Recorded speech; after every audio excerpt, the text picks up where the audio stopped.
إن الحمد لله نحمده ونستعينه ونستغفره ونستهديه ونؤمن به ونتوكل عليه ونعوذ بالله من شرور أنفسنا ومن سيئات أعمالنا من يهده الله فلا مضل له ومن يضلله فلا هادي له وأشهد أن لا إله إلا الله وحده لا شريك له وأشهد أن نبينا محمدًا عبده ورسوله أما بعد فإن خير الحديث كتاب الله وخير الهدي هدي محمد صلى الله عليه وسلم وشر الأمور محدثاتها وكل محدثة بدعة وكل بدعة ضلالة وكل ضلالة في النار فأعوذ بالله من الشيطان الرجيم يا أيها الذين آمنوا اتقوا الله حق تقاته ولا تموتن إلا وأنتم مسلمون بسم الله الرحمن الرحيم يا أيها الناس اتقوا ربكم الذي خلقكم من نفس واحدة وخلق منها زوجها وبث منهما رجالا كثيرا ونساء واتقوا الله الذي تساءلون به والأرحام إن الله كان عليكم رقيبا أعوذ بالله من الشيطان الرجيم يا أيها الذين آمنوا اتقوا الله وقولوا قولا سديدا يصلح لكم أعمالكم ويغفر لكم ذنوبكم ومن يطع الله ورسوله فقد فاز فوزا عظيما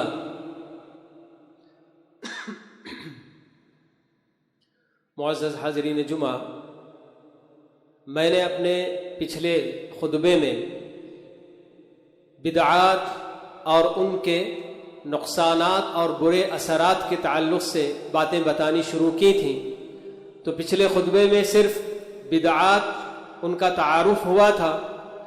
کہ بدعت کس کو کہا جاتا ہے، یہ بات بتائی گئی تھی کہ دین کے نام پر کوئی ایسا کام کیا جائے جس کی دین میں کوئی بنیاد نہ ہو، قرآن و حدیث سے نہ قرآن سے وہ عمل ثابت ہو، نہ اللہ کے رسول صلی اللہ علیہ وسلم کی سنت سے ایسا کوئی عمل ثابت ہو، اور اسے ہم اگر دین سمجھ کر کریں اور اللہ تعالیٰ کو خوش کرنے کا کام اور اللہ کے قریب ہونے کا کام سمجھ کر کریں تو یہ بدعت ہے، یہ ہم نے معلوم کیا تھا۔ تو آج ہم لوگ انشاءاللہ ان بدعات کے کیا برے اثرات اور کیا نقصانات ہوتے ہیں یہ بھی معلوم کریں۔ عام طور پر بدعات کرنے والے، خاص کر وہ لوگ جو بالکل عوام کہلاتے ہیں کہ جو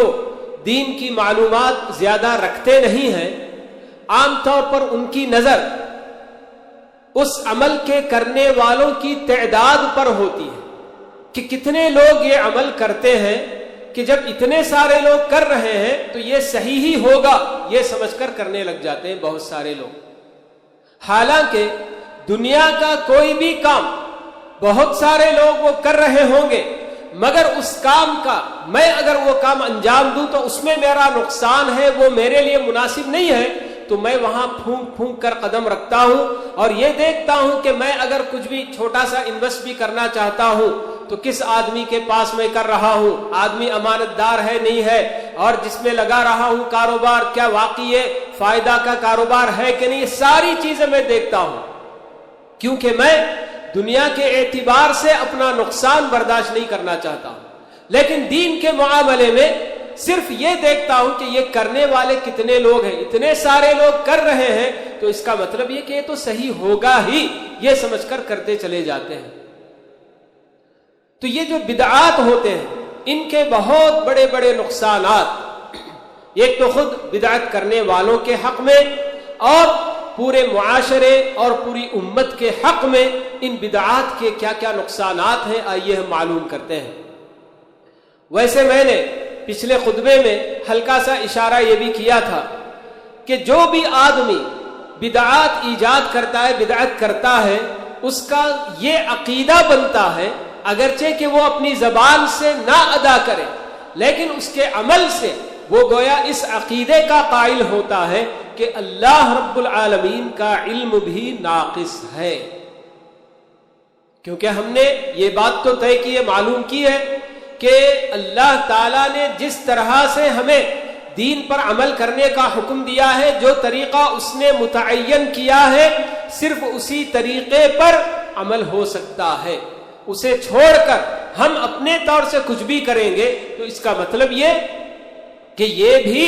دین کا ایک عمل ہے، دین کا ایک طریقہ ہے جسے اللہ نے اور اللہ کے رسول نے نہیں بتایا، تو کتنا بڑا جو نا عقیدے کا نقصان ہے۔ دیکھیے کہ اللہ رب العالمین کے علم کو ہم لوگ ناقص قرار دیں گے کہ اللہ تعالیٰ کو بھی ساری معلومات دین کی نہیں ہے۔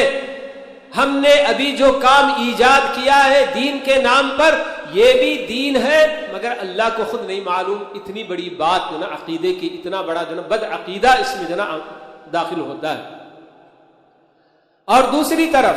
اللہ کے رسول صلی اللہ علیہ وسلم پر الزامات ہم جو نا لگا رہے ہیں۔ گویا اللہ کے رسول صلی اللہ علیہ وسلم نے اپنی امت تک اللہ تعالیٰ کا ہر پیغام پوری امانت داری کے ساتھ پہنچایا۔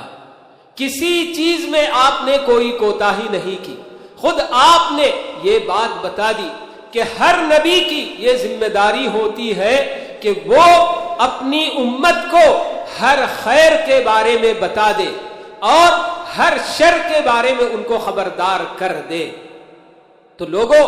میں نے بھی آپ لوگوں کے لیے جو بھی خیر میں جانتا ہوں، ہر خیر کے بارے میں میں نے آپ کو بتا دیا ہے، اور جتنے بھی شر ہیں، برائی ہے، نقصان کے کام ہیں، ان سے میں نے تمہیں خبردار کر دیا ہے اور ان سے دور رہنے کا حکم دے دیا ہے۔ یہ آپ نے خود بتایا ہے۔ مگر بدعات کو ایجاد کر کے، اسے دین میں داخل کر کے اس پر عمل کرنے والے اللہ کے رسول صلی اللہ علیہ وسلم پر یہ الزام لگاتے ہیں کہ آپ نے دین پہنچانے میں خیانت کی، نعوذ باللہ،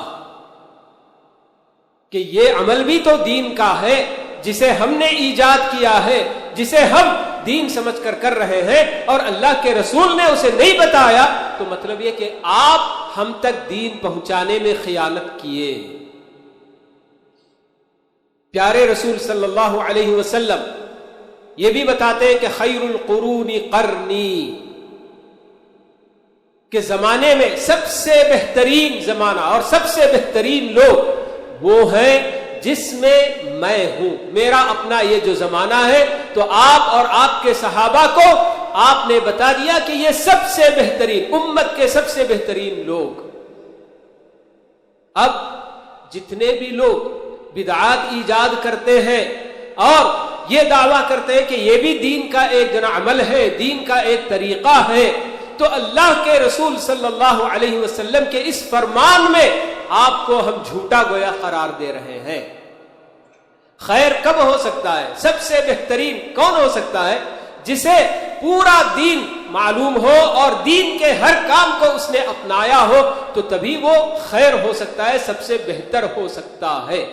لیکن بدعات ایجاد کرنے والے جب یہ دعویٰ کرتے ہیں کہ یہ بھی دین کا عمل ہے، تو اللہ کے رسول صلی اللہ علیہ وسلم کے اس فرمان کی گویا تکذیب ہو رہی ہے، اس کو ہم جھٹلا رہے ہیں کہ اے محمد صلی اللہ علیہ وسلم، آپ نے جو بتایا کہ آپ کے زمانے کے لوگ سب سے بہتر ہیں، آپ اس میں جھوٹے ہیں، کیونکہ یہ عمل جو کہ دین کا ہے، جسے ہم نے ابھی ابھی نیا نیا ایجاد کیا ہے، یہ تو وہ کرے ہی نہیں، اس عمل کے بارے میں ان کو کچھ پتا ہی نہیں تھا، تو پھر وہ کیسے بہتر ہو سکتے؟ ان سے تو بہتر ہم ہیں کہ اس عمل کو بھی ہم انجام دے رہے ہیں، وہ انجام نہیں دیے۔ تو دیکھیں یہ کتنی بڑی جو کیا ہے تہمتیں، کتنے بڑے نقصانات آدمی کے، کہ بدعات جو لوگ ایجاد کرتے ہیں اور ان کو دین سمجھ کر عمل کرتے جاتے ہیں، تو اللہ کے بارے میں، اللہ کی شان میں گستاخی اور اللہ کے رسول صلی اللہ علیہ وسلم کی شان میں گستاخیاں ہو گئی۔ جبکہ اللہ رب العالمین نے قرآن مجید میں آیت اتار دی، جی حجۃ الوداع کے موقع پر عرفے کے میدان میں جب اللہ کے رسول صلی اللہ علیہ وسلم وقوف کیے ہوئے تھے، الیوم اکملت لکم دینکم، کس کا کلام ہے یہ؟ اللہ رب العالمین کا کلام ہے، جس میں اللہ تعالیٰ یہ اعلان کر رہے ہیں کہ اے محمد، آج کے دن میں نے تمہارے دین کو مکمل کر دیا۔ الیوم اکملت لکم دینکم واتممت علیکم نعمتی ورضیت لکم الاسلام دینا۔ سورہ مائدہ کی یہ آیت ہے جس میں اللہ رب العالمین یہ اعلان کر رہے ہیں کہ کہ آج میں نے تمہارے دین کو مکمل کر دیا. تو مکمل کرنے کا معنی کیا ہے؟ ہم بھی سمجھتے ہیں یہ کام پورا ہے، مکمل ہے، تو اس کا مطلب یہ کہ اس میں نہ کچھ بڑھانے کی ضرورت ہے نہ اس میں سے کچھ گھٹانے کی ضرورت ہے. مگر جو بھی لوگ چھوٹی بڑی کسی بھی قسم کی بدعت ایجاد اگر کر رہے ہیں تو وہ اللہ تعالیٰ کے اس فرمان کو بھی گویا اپنی زبان سے نہ صحیح لیکن اپنے عمل سے جھوٹا قرار دے رہے ہیں کہ اے اللہ تیرا یہ اعلان ہم نہیں مانیں گے کہ تو نے جو کہہ دیا کہ آج دین مکمل ہو گیا، ہم اس کو ماننے والے نہیں. ہمارے پاس اور بھی بہت سارے اعمال ہیں جس کا نہ تو نے پتا دیا نہ تمہارے رسول نے پتا دیا، تو اس لیے یہ بھی دین میں داخل ہے. تو دیکھیے اللہ کی شان میں اور اللہ کے رسول صلی اللہ علیہ وسلم کی شان میں بڑی بڑی گستاخیاں ہوتی ہیں بدعات پر عمل کرنے کی وجہ سے. اور وہ نقصان بھی میں نے آپ لوگوں کو بتایا ہی تھا کہ بدعات جو بھی آدمی کرتے ہیں تو ان کا وہ عمل اگرچہ کہ وہ اس دنیا میں یہ سمجھ کر کرتے ہیں کہ ہم اللہ رب العالمین کو خوش کرنے کے لیے کر رہے ہیں، تو وہ ان کا عمل کتنا بڑا کیوں نہ ہو اور اس میں وہ کتنے خلوص کے ساتھ کیوں نہ کر رہے ہو، مگر اللہ کے رسول صلی اللہ علیہ وسلم کی سنت کے مطابق اگر وہ عمل نہیں ہے تو اللہ رب العالمین کے نزدیک اس عمل کی مچھر کے پر کے برابر بھی کوئی حقیقت نہیں.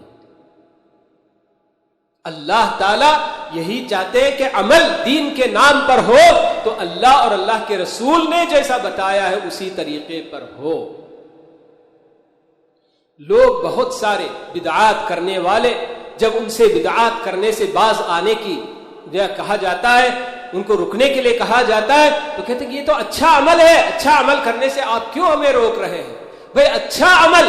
آپ کتنے اور اچھے عمل کر رہے ہیں. نماز اللہ رب العالمین کے نزدیک بڑی جو محبوب عبادت ہے،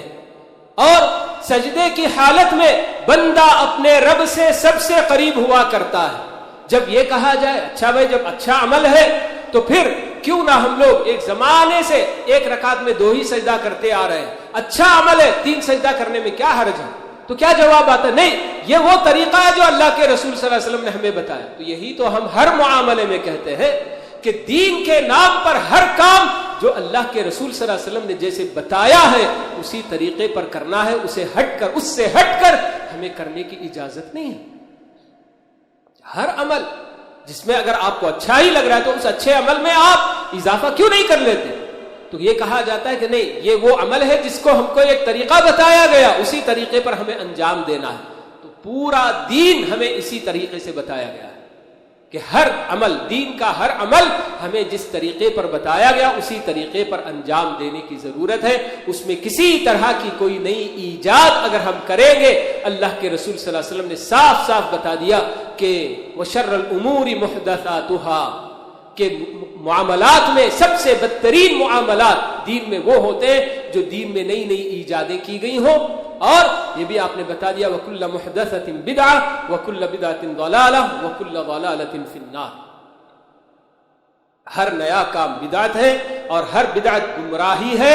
اور ہر گمراہی اس کا انجام جہنم ہے، دوزخ ہے. تو اسی لیے آپ اپنی امت کو ہمیشہ یہ تلقین کرتے رہیں، بار بار آپ بتاتے رہیں کہ ترکت فیکم امرین ما ان تمسکتم بہما لن تضلوا بعدی، کہ میں تمہارے درمیان اپنے بعد 2 چیزوں کو چھوڑ کر جا رہا ہوں کہ اگر تم انہیں مضبوطی کے ساتھ تھامے رہو گے تو گمراہ نہیں ہوں گے. کتاب اللہ و سنتی، آپ نے بتایا کہ اللہ کی کتاب اور میری سنت، ان 2 چیزوں کو میں چھوڑ کر جا رہا ہوں. ان کو اگر تم لوگ مضبوطی کے ساتھ تھامے رہو گے تو کبھی گمراہی نہیں تم جو نا چھو، گمراہی تمہیں کبھی نہیں چھوئے گی. لیکن آج نتیجہ چونکہ ہم لوگ اللہ کی کتاب سے اور اللہ کے رسول صلی اللہ علیہ وسلم کی سنت سے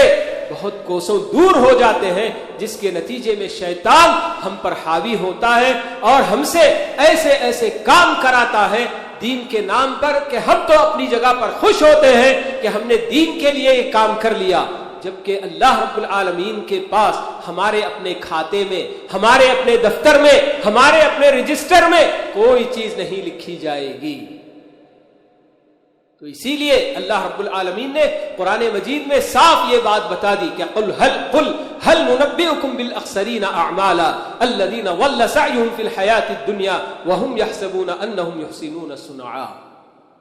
کہ دنیا میں عمل کر کے بھی خسارہ پانے والے، نقصان اٹھانے والے، آخرت میں ان کو اپنے عمل کا کوئی فائدہ نہیں ہوگا، تو کون لوگ ہیں وہ؟ تو اللہ نے بتایا کہ جو لوگ اس دنیا میں کام کرتے ہیں اور وہ اپنی جگہ پر یہ سمجھ کر کرتے ہیں کہ ہم بہت اچھا کام کر رہے ہیں، جبکہ ان کی ساری محنتیں، ساری کوششیں وہاں آخرت میں برباد ہو جائیں گی، ان کا جو کچھ بھی کام نہیں آئے گی ان کی وہ کوششیں۔ تو یہ بدعات کرنے والے اپنی جگہ پر جس قدر بدعات میں مبتلا ہوتے ہیں تو یقین مانیے کہ ویسے ہی وہ لوگ سنتوں سے دور ہوتے جاتے ہیں۔ سنتیں جب ان کے سامنے بتائی جاتی ہیں تو وہ سنتوں کو اپنانے کے لیے تیار نہیں ہوتے، کیونکہ شیطان بدعات اس قدر مزین کر کے، اچھا بنا کر ان کے اپنی دماغوں میں بٹھا دیتا ہے کہ اسے وہ چھوڑنے کے لیے تیار نہیں ہوتے۔ اسی لیے ابلیس کے نزدیک گناہ، بڑے بڑے گناہوں سے بھی کہیں زیادہ بدعات میں مبتلا کرنا یہ بہت زیادہ پسند ہے، کیونکہ اسے معلوم ہے کہ بندہ اگر گناہوں میں مبتلا ہو جائے گا کسی نہ کسی وقت اس کا ضمیر بیدار ہو جائے گا، اس کا اپنا اندر کا نفس وہ اگر جاگ جائے گا، بیدار ہو جائے گا تو وہ نادم ہوگا، شرمسار ہوگا اور اپنے رب کے سامنے گڑ گڑائے گا تو اس کے سارے گناہ معاف ہو جائیں گے۔ مگر جو بدعات کرنے والے ہوتے ہیں وہ تو اسے دین سمجھ کر کر رہے ہیں، تو اس پر کوئی ندامت کا سوال ہی نہیں پیدا ہوتا، کبھی وہ اس کو چھوڑنے کے لیے تیار ہی نہیں ہوتا، کبھی وہ اس سے توبہ بھی نہیں کرے گا۔ تو اس لیے ابلیس کو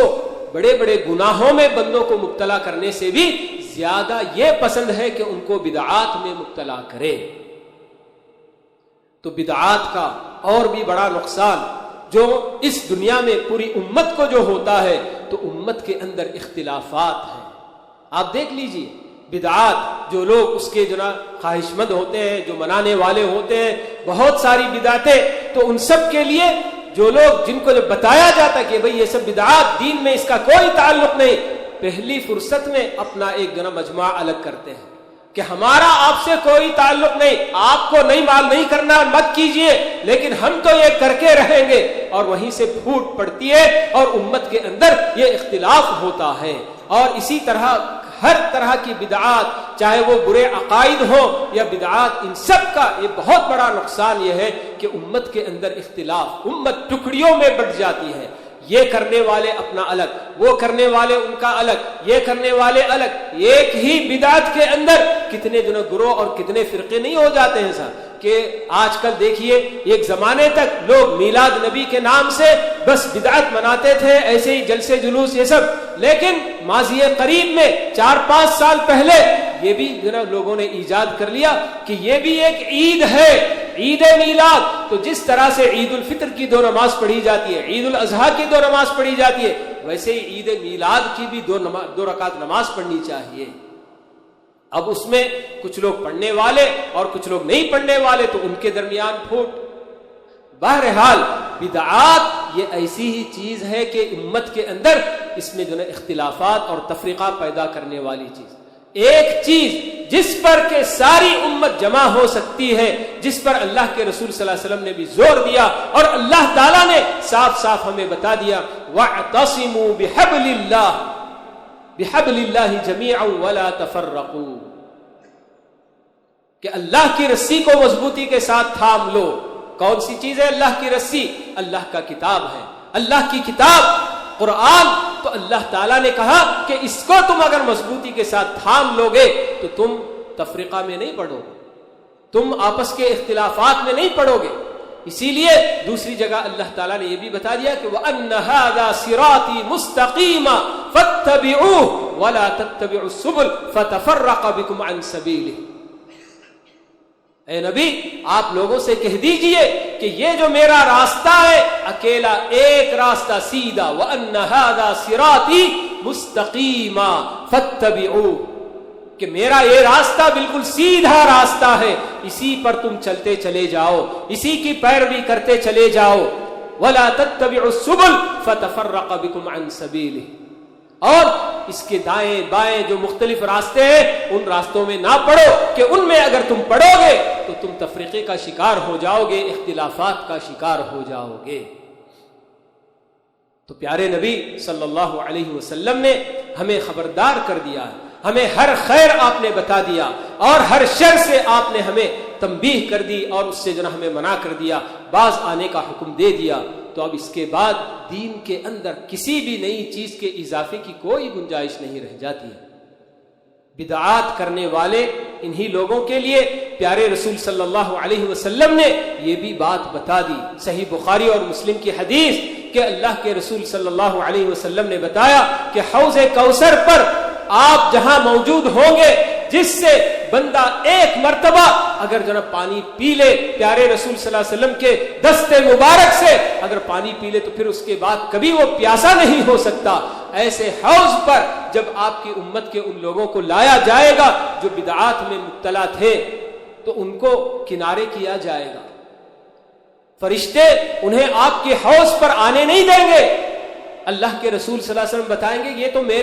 میری امت کے لوگ ہیں، انہیں آپ کیوں نہیں آنے دے رہے، انہیں کیوں روک رہے ہیں؟ تو اللہ جواب آئے گا، اللہ تعالیٰ دے گا یا خود ملائکہ دیں گے اللہ کے حکم سے کہ آپ کو نہیں معلوم کہ آپ کے بعد ان لوگوں نے آپ کے دین میں کیا کیا نئی نئی چیزیں ایجاد کر لی۔ انک لا تدری ما احدثوا بعدک، اے محمد آپ کو نہیں پتا کہ آپ کے بعد ان لوگوں نے کیا کیا نئی چیزیں دین میں ایجاد کر لی۔ کتنا بڑا نقصان ہے، دیکھیے حوض کوثر پر آنا اور وہاں پانی پینا، اس سے بڑی سعادت ایک بندے کے لیے اور کیا ہو سکتی ہے کہ اتنی بڑی سعادت سے بھی بدعات میں مبتلا لوگ محروم ہو جائیں گے۔ تو اس طرح یہ بدعات ہمارے اپنے عقیدے کے اعتبار سے کہ اللہ اور اللہ کے رسول کی شان میں گستاخی والے عقیدے ہم جو نہ رکھ بیٹھتے ہیں بدعات پر عمل کرنے کی وجہ سے، اور پھر بدعات پر عمل کرنے کی وجہ سے آخرت میں ہمارا کتنا بڑا نقصان ہوگا، اور اس دنیا میں پوری امت کے درمیان اختلافات اور تفرقہ بازیاں ہو رہی ہیں اور حوض کوثر سے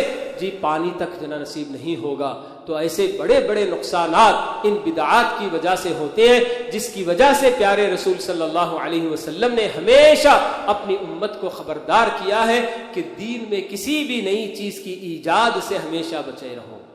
ہر خطبے میں آپ برابر یہ جانو، جیسے خطبہ آپ لوگ ہمیشہ سنتے ہیں تو اس کے اندر آپ یہ پڑھا کرتے تھے، خیر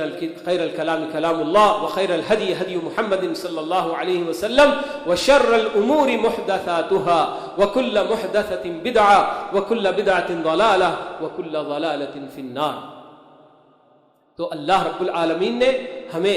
اس کے دین کی یا اس پر عمل کرنے کی، اس کی بندگی کا حکم دیا ہے، لیکن ساتھ میں یہ بھی بتا دیا کہ میری بندگی میرے بتائے ہوئے طریقے پر ہونا چاہیے۔ اگر ہم نے اللہ کا بتایا ہوا طریقہ چھوڑ کر اپنے طور سے اللہ کی بندگی کرنے کا کوئی بھی نیا طریقہ ایجاد کریں گے، یہ سمجھیں گے کہ اللہ تعالیٰ اس کام سے بھی خوش ہوگا، تو اللہ تعالیٰ نہیں ہوگا۔ تو اس لیے ہمیں ہمارے اپنے دین کے نام پر ہم کیا کر رہے ہیں، جو بھی عمل ہم کر رہے ہیں کیا واقعی صحیح عمل ہے، درست عمل ہے کہ نہیں ہے، اس کی بھی ہم کو تحقیق کرنی چاہیے۔ دنیا کے ہر کام میں ہم لوگ ہر چیز، چھوٹی چھوٹی چیز کی بھی ہم تحقیق کر کے آگے بڑھنا چاہتے ہیں۔ تو دین جس کا تعلق صرف اسی دنیا سے ختم نہیں ہوتا ہے بلکہ اسی کی بنیاد پر ہماری اپنی آخرت کا فیصلہ ہونے والا ہے، تو پھر اس معاملے میں ہم کوتاہی کیوں برتیں؟ ہر چیز میں ہم غور کریں، دیکھیں، بھالیں اور پھر اس کے بعد اس پر عمل کرنے کی کوشش کریں۔ اللہ رب العالمین ہم سب کو توفیق دے اس بات کی کہ قرآن اور حدیث، صحیح احادیث کی روشنی میں جو دین پایا جاتا ہے، اللہ رب العالمین اسی دین کی پیروی کرنے کی اللہ تعالی ہم سب کو توفیق نصیب فرمائے، اور پوری دنیا میں، پوری امتوں میں جہاں جہاں چھوٹی بڑی کسی بھی قسم کی بدعات جو عام ہو چکی ہیں، اللہ تعالی ہم سب کو ان تمام بدعات سے اپنی حفاظت میں رکھے، اور جو لوگ ان بدعات میں مبتلا ہیں اللہ رب العالمین انہیں بھی ہدایت اور توفیق سے نوازے۔ اقول قولی ھذا واستغفر اللہ لی ولکم ولسائر المسلمین من کل ذنب فاستغفروہ انہ هو الغفور الرحیم۔